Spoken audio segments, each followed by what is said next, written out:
সুপ্রিয় দর্শক শ্রোতা লিসেনার্স, ডিয়ার অডিয়েন্স, শুভ বিকেল।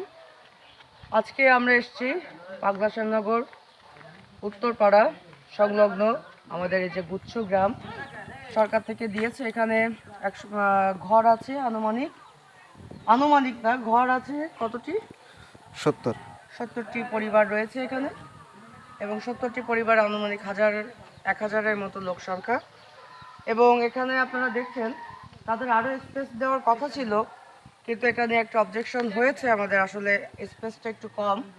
কিন্তু তারপরেও এখানে হাজারখানেক পরিবার খুব সুন্দরভাবে এখানে বসবাস করছে। প্রত্যেকটি ঘরের সঙ্গে টয়লেট রয়েছে, এবং এখানে কোনো বিশৃঙ্খলা বা এখনও পর্যন্ত কোনো অভিযোগ আমাদের আসে নাই। এই গ্রামে তারা মিলেমিশে বসবাস করছে। এখানে যারা আছে তারা মূলত হচ্ছে প্রান্তিক, একেবারে ভূমিহীন মানুষ যারা, সেক্ষেত্রেও কোনো অভিযোগ নাই। শুধুমাত্র তাদের যে স্পেসের যে বর্গমিটারটা সেখানে একটু কম বেশির একটা বিষয় ছিল, কিন্তু তারা এখন মোটামুটি শান্তিতে এখন বসবাস করছে।